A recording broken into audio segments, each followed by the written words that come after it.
வணக்கம். GS astrology Gautham Dineshkumar from Virudhunagar. லக்னம் லக்னாதிபதி வலு. பொதுவாக ஒரு ஜாதகத்தில் ஒரு யோகமாக இருந்தாலும் சரி, ஒரு கெடுதல் வேணால், ஒரு தீமை விஷயங்கள் நடக்கக்கூடிய விஷயங்களாகட்டும் சரி, இதெல்லாம் தாங்கிறதுக்கு நம்ம லக்னமும் லக்னாதிபதியும் முதல் ஸ்ட்ராங்காக இருக்கணும். சரிங்களா? லக்னம்ங்கிறது நம்ம தான். லக்னாதிபதிங்கிறது உங்களை தொடர்ந்து உங்களை லைஃப் லாங்காக ஒரு விஷயத்தில் உங்களை ட்ராவல் பண்ணி கூட்டு போகிறவர், ஒரு சேஃப் கார்டு.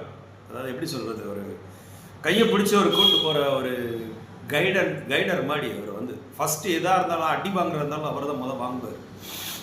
சரிங்களா? எல்லா லக்னத்துக்கும் ஒவ்வொருத்தர் லக்னாதிபதியாக வருவாங்க.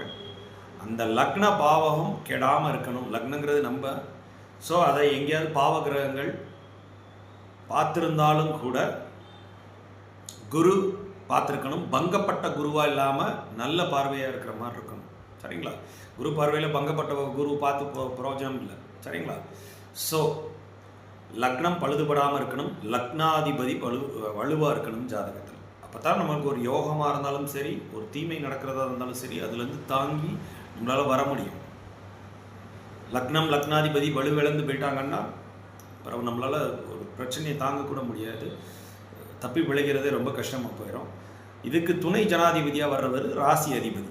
இது அதுக்கு அடுத்த சப்போர்ட். ஒரு ஜாதகங்களுக்கு இதுதான் முக்கியம்.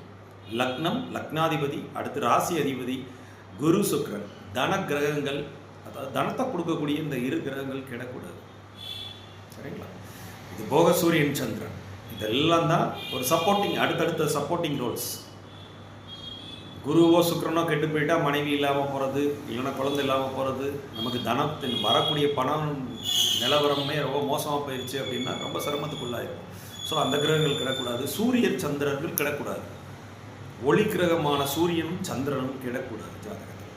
சரிங்களா? இதெல்லாம் அடுத்தடுத்தது. ஃபஸ்ட்டு லக்னம் லக்னாதிபதி, இது பேசிக். சரிங்களா? ஸோ ஒரு லக்னம்ங்கிறது நம்ம தான். பாவ கிரகங்களோட பார்வை இருந்தாலும் குரு பார்வை நம்ம லக்னத்துக்கு இருந்துருச்சுன்னா ரொம்ப சிறப்பு. பங்கப்படாத குருவாக இருக்கணும். அதே மாதிரி லக்னாதிபதி 6, 8, 12 போய் மறையக்கூடாது. மறைவு ஸ்தானங்களில் மறையக்கூடாது. நெக்ஸ்ட்டு ராகு கேது சனியோட எங்கேயாவது கூடி நின்றக்கூடாது. சரிங்களா?